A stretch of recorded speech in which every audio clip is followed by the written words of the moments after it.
एक तूफानी रात, एक सुनसान सा रास्ता और वहां एक अजनबी।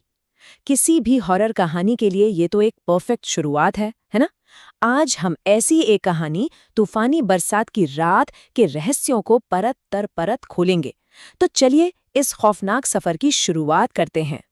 कहानी की पहली लाइन ही हमें माहौल में खींच लेती है और बता देती है कि कुछ बुरा होने वाला है। राख के रंग का आसमान बादलों से घिर रहा था। ये सिर्फ मौसम का हाल नहीं है, ये आने वाले खौफ का पहला इशारा है। तो कहानी हमें सीधे ले चलती है पहले हिस्से में, तूफान और एक अजनबी।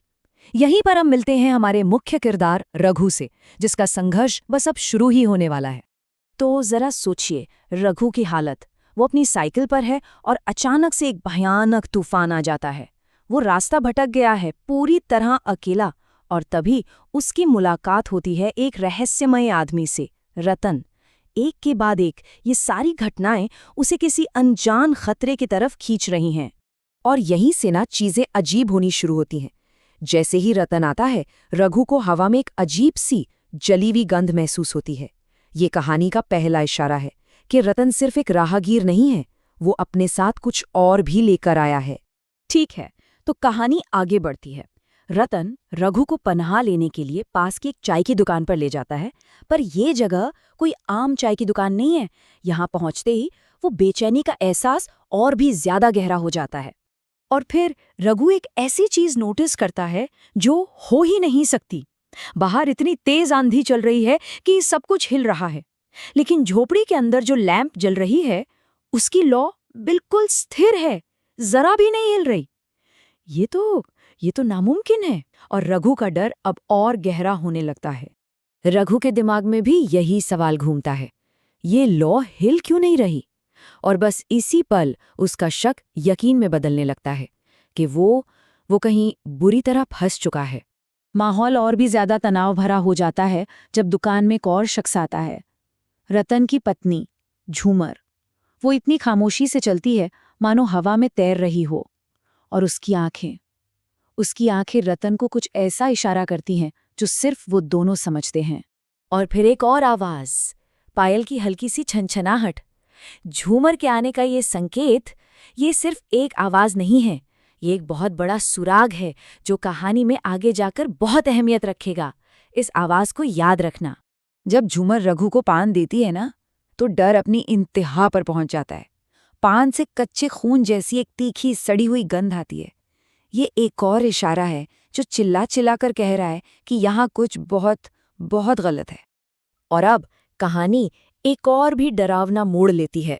रतन रघु को एक खूनी दास्तान सुनाना शुरू करता है, और ये कोई ऐसी वैसी कहानी नहीं है, ये वो कहानी है जो ठीक इसी जगह पर घटी थी। तो कहानी कुछ ऐसी है। रतन बताता है कि 3 साल पहले ठीक इसी जगह एक चाय वाला अपनी खूबसूरत पत्नी के साथ खुशी खुशी रहता था। फिर उनकी जिंदगी में शंकर नाम का एक आदमी आया। चाय वाले को अपनी पत्नी पर शक होने लगा, और एक दिन उसने दोनों को रंगे हाथों पकड़ लिया। उसका गुस्सा, वो बेकाबू हो गया। उसने पहले अपनी पत्नी को मार डाला, फिर शंकर को छत से लटका दिया, और आखिर में उसने इसी झोपड़ी को आग लगाई और खुद भी जलकर मर गया। और सबसे डरावनी बात क्या है? रघु ठीक उसी जगह पर बैठा है जहां ये सब हुआ था। बेबी, तुमने ऐसा क्यों किया? ये उस बेचारे पति के आखिरी शब्द थे। एक ऐसी चीख जिसमें दर्द था, धोखा था, और शायद यही दर्द है जो आज भी इस जगह पर भटक रहा है। जैसे जैसे कहानी खत्म होती है, रघु पर एक गहरा नशा सा छा जाता है। मानो वो शब्द न हो, कोई मंत्र हो जो उसे अपने वश में कर रहा है। वो अपनी सुध बुध खोने लगता है। रात गुजरती है, सुबह होती है। सूरज की रोशनी में रात का खौफ अक्सर कम हो जाता है ना? रघु भी वहां से निकलने की तैयारी करता है। उसे लगता है चलो बुरा सपना खत्म हुआ, पर क्या सच में? लेकिन उसे याद आता है कि वो अपना पैसों का बैग तो वहीं भूल गया, और जब वो उसे लेने वापस जाता है तो जो नज़ारा वो देखता है उससे उसके पैरों तले जमीन खिसक जाती है। पिछली रात जहां एक चाय की दुकान थी, वहां अब सिर्फ एक जली हुई वीरान झोपड़ी का ढांचा है। जहां रतन और झूमर थे, वहां अब मौत जैसा सन्नाटा है, और वो लैंप, उसकी जगह सिर्फ राख पड़ी है। इसका मतलब उसने रात में जो कुछ भी देखा वो हकीकत था ही नहीं। तो इसका मतलब क्या हुआ? इसका मतलब ये है कि रघु ने जो देखा वो एक प्रेत था, मतलब किसी इंसान की रूहानी छवि जो असल में वहां थी ही नहीं। सब कुछ उसकी आंखों का धोखा था, या शायद कोई बहुत गहरा राज। और अब हम पहुंचते हैं कहानी के सबसे सबसे खौफनाक मोड़ पर। आखिरी सामना। रघु को अब ये एहसास होने वाला है कि जो कहानी उसने सुनी थी वो अभी खत्म नहीं हुई है, बल्कि अब वो खुद उस कहानी का एक हिस्सा बन चुका है। तभी एक जानी पहचानी आवाज आती है। शायद आप ये ढूंढ रहे हैं।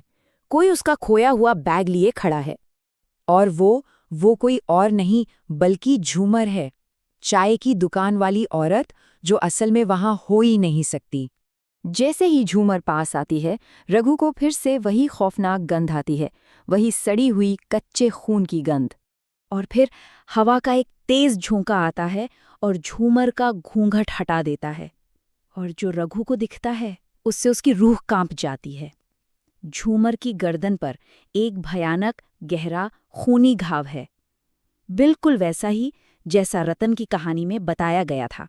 ये भयानक मंजर देखकर रघु की हिम्मत जवाब दे जाती है।